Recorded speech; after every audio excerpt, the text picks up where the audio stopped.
All right, hello again everyone, welcome back. We are today going to be ready to glue up our project, and in this lesson I'm going to show you how to get everything dry fit.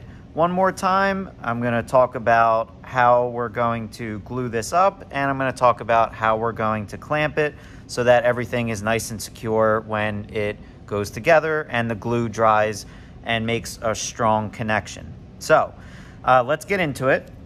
The last video we had you should have prepared your pieces one against another with the tape against going across all of the pieces.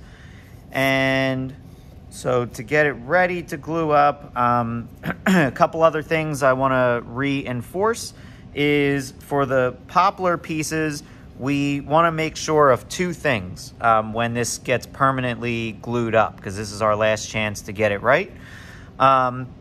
We want to make sure that the sanded surface, the sanded side, faces outward on the front and the back. Okay, so at this point, you should be able to very easily notice just by feeling which side feels smooth and which side feels rough. The smooth side we want facing out. So I'm gonna have this lined up so that the smooth side is face out here. And then on this one, the smooth side is facing out here. I'm gonna set it down like this so that once the glue is ready, I can just simply pick it up and put it right into the groove. Same thing with this one, pick it up, put it into the groove. Smooth side facing out here, smooth side facing out here. Now, one last thing as far as placement of these. This is kind of a minor detail, but it's one of those things that just shows a little more craftsmanship and attention to detail, is making sure that the grain goes in the same direction, both in the front and the back. So if we remember, the grain is the lines in the wood. Okay, so we can very clearly see that the lines in the wood go in this direction on this piece. And same thing on this piece, we have the grain going this way. What you wouldn't want to do, again, this is minor, it's not going to affect how it works, but it just is kind of a attention to detail type thing. What you wouldn't want is in the front to have your grain going vertically, and then in the back to have your grain going horizontally. So traditionally, this is going to be up to you, but I'm going to keep mine so that the grain runs horizontally when I'm looking at the speaker box. If you want it to go vertically, you can do that. Just make sure you stay consistent and make sure both of them have grain vertical or horizontal. Okay, so I want mine to be horizontal, so I'm going to have my sanded surface face down here, sanded surface face down here, like so. And so I'm going to very quickly just do a dry fit one last time. You might have done this once in the other video already, but one more time just want to practice and do a run through to make sure everything looks good. Because once the glue is in place, there's no turning back.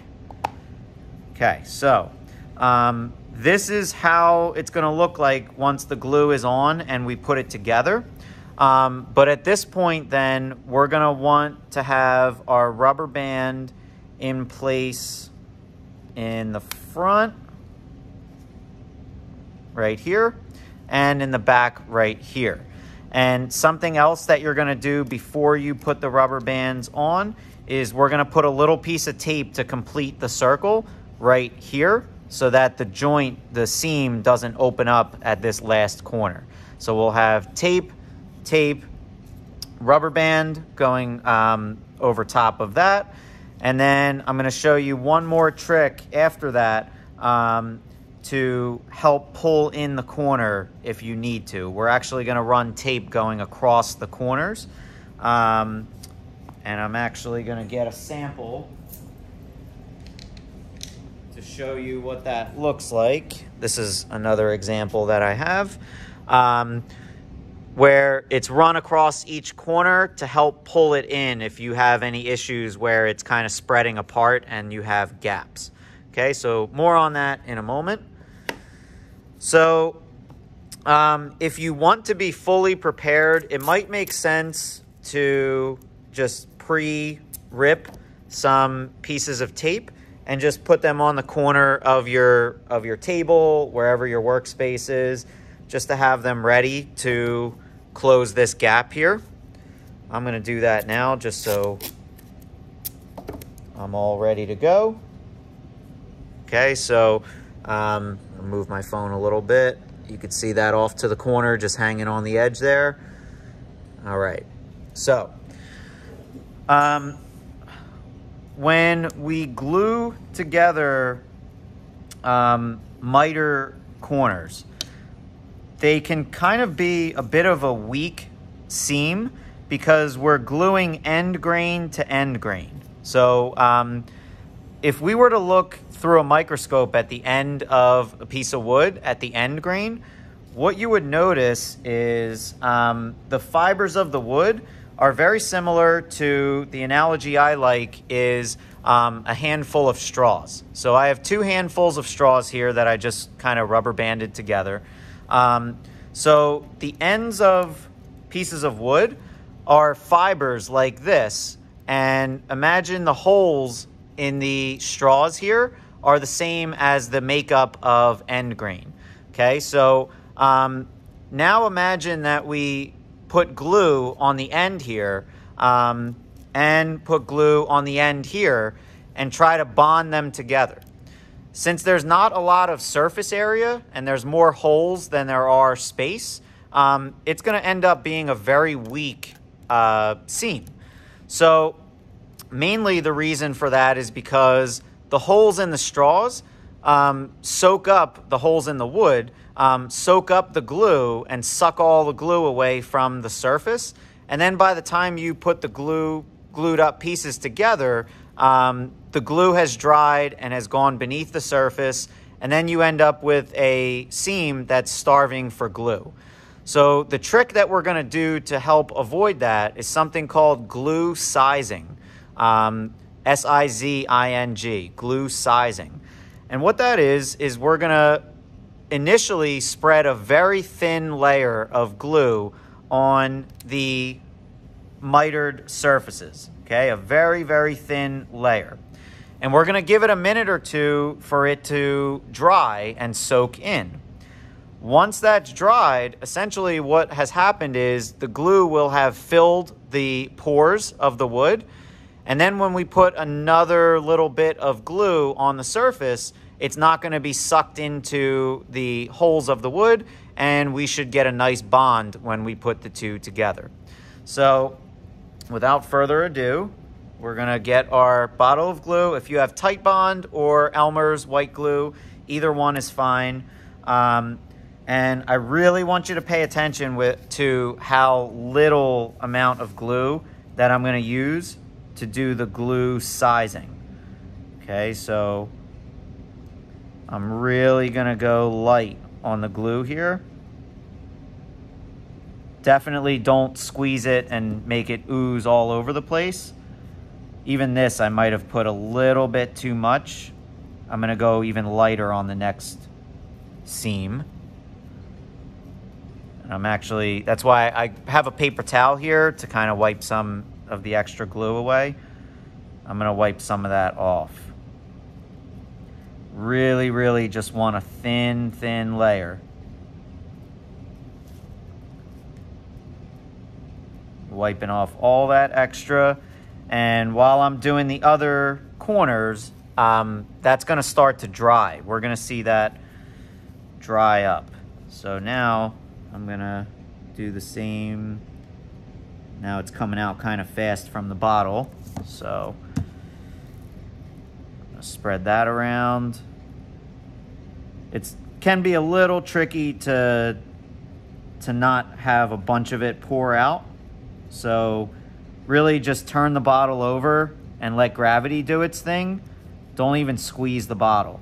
I can't stress enough how you want this to be just a very, very thin layer of glue.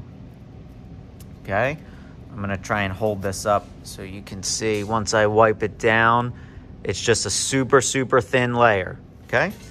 So I'm gonna do this seam now, letting gravity do its thing.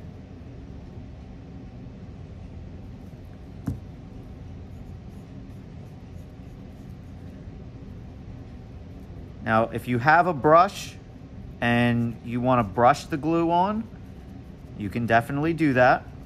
I prefer I don't mind just using my finger to spread the glue. It washes right off with soap and water, not a problem. Okay, do this corner here. And notice I'm not lifting the whole thing off the ground or off the work surface. I'm just kind of pivoting it up. And the tape is holding everything together really nicely.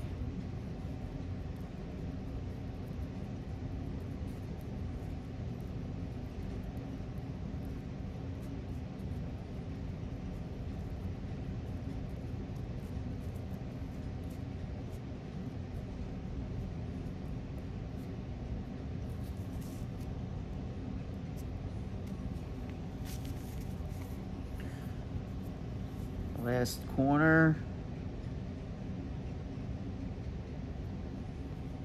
And all the while that I'm showing you this and talking and doing the other corners, in a moment we're gonna go back and take a look at the first corner that I did, and you're already gonna see how that glue has started to set up and dry.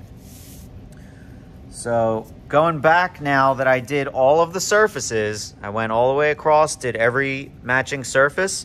Back at the first corner, it might be tough to tell from the video, but it's practically dry to the point where I can touch it and it doesn't feel tacky or sticky.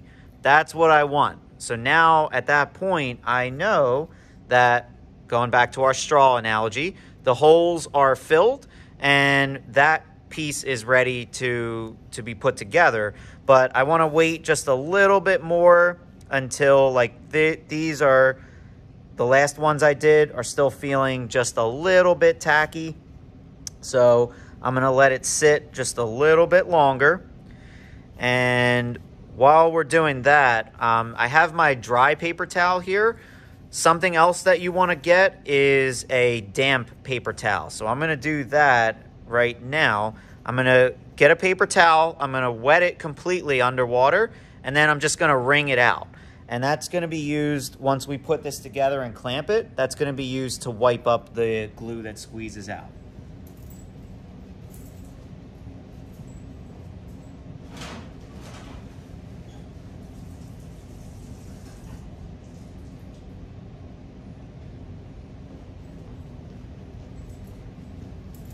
Okay, so I have my damp paper towel. Again, I just ran it under water at the sink and then gave it a good squeeze to wring out the excess water. And now I'm gonna check, and these are all feeling good. They're not sticky or tacky anymore. So now we're ready to actually put more glue on and glue it up. And so we're gonna do that now. And at this point, now you can run a thin bead going across.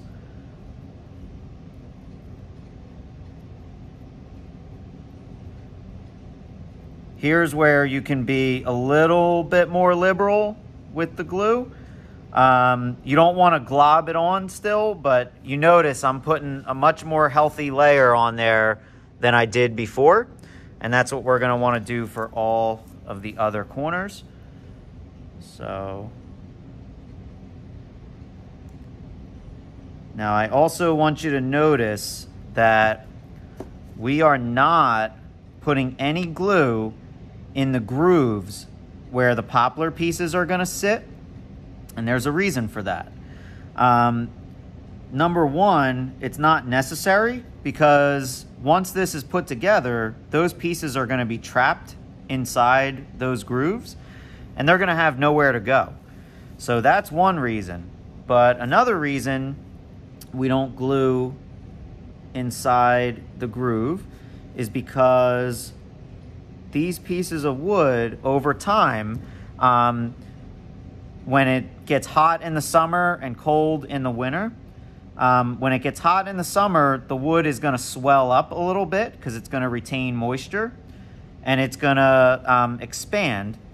And then in the winter, when it gets cold out and it releases moisture, it's going to contract.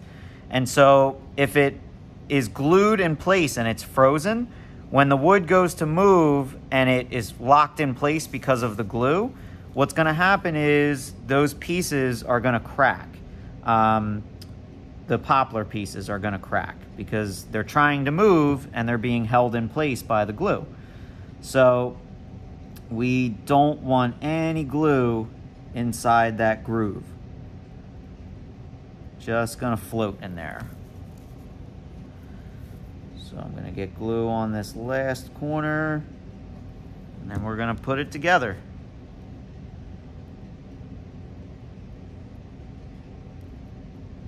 Okay, so just take a quick look and you can see how we have a good amount of glue on each mating surface. And now I'm going to take my smooth surface facing out. I'm going to put it in the second piece here. You could also do it on this one, but don't start it on either of the ends. Smooth surface facing out here. My grain is going horizontal on both pieces. And now that that's in place, we're gonna put this together. So bring in this corner up.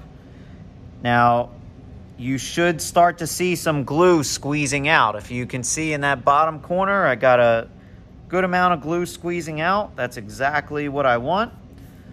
I'm gonna bring up this corner next. And you might feel a little bit of resistance this time, but that's just the air squeezing out from the seam where the glue is. Now I'm going to fold this down in place. Okay.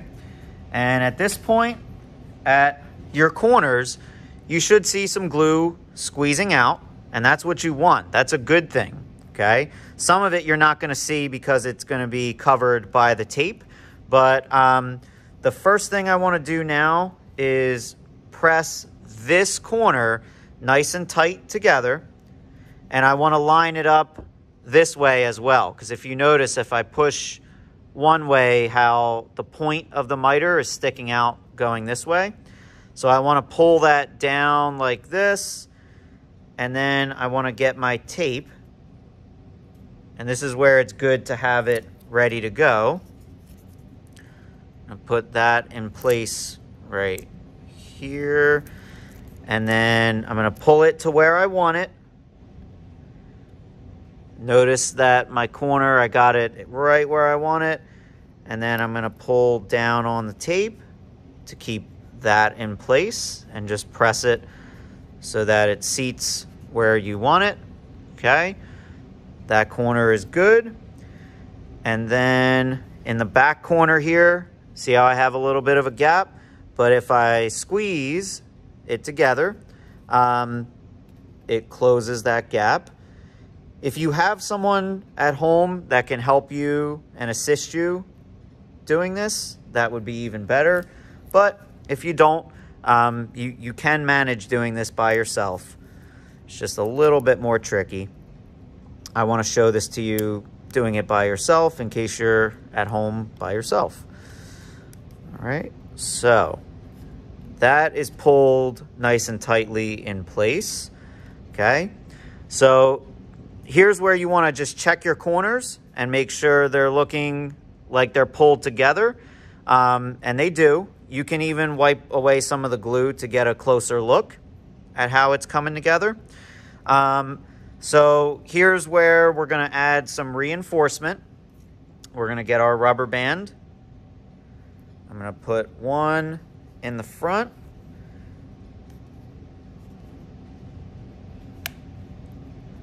That's just going to give us a little bit more clamping pressure in the front. And then I'm going to put the other one in the back. Same thing. Okay.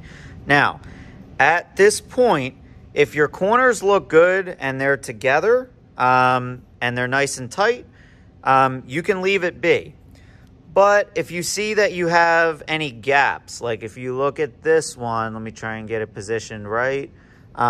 There's like a slight gap that you could see I can kind of squeeze together. So I'm going to show you how you can fix that with some tape. So what you would want to do is get tape about this long so that it can span the corner and fold down. And what you want to do is hold it at an angle, set it in place only on one side. Okay, so I'm going to set it in place and push down here, and I'm going to fold it over just on the one side. Okay, and then what I want to do is with one hand, I want to push the corner together, and you should see the glue squeezing out. And once you see that glue squeezing out, you also want to pull the tape tight and then wrap it around the other side. And you could see there that that pulled that in. I got a little bit of squeezing out, glue squeezing out, and I'm going to leave that corner be. If you want to do this to all four corners for added reinforcement, you can. If they look good, you can leave it be. Again, on the sample piece that I did, if you end up doing every corner, this is something like what it's going to look like. Okay. So looking at this one, this corner looks pretty good. This corner I have squeeze out. This side is good. On the other side, right here, I have some gap. Okay, so I'm going to do another piece there.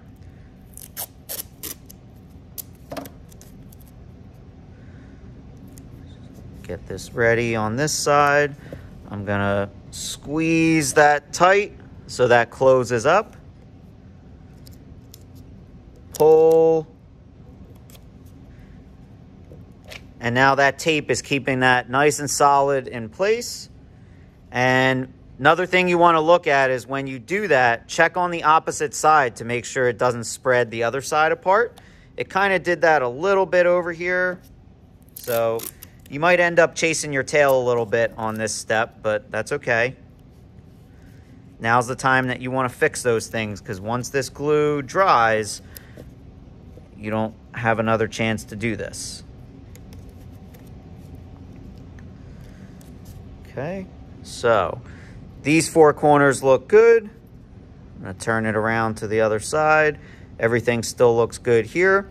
So one last thing you can do before you set this aside to dry, just to make your life easier when it comes time to sand everything, is any of the glue that's still showing, get your wet paper towel and just very carefully try and wipe that up. Some of it at this point might be starting to dry already, and that's okay. You'll just sand it away later.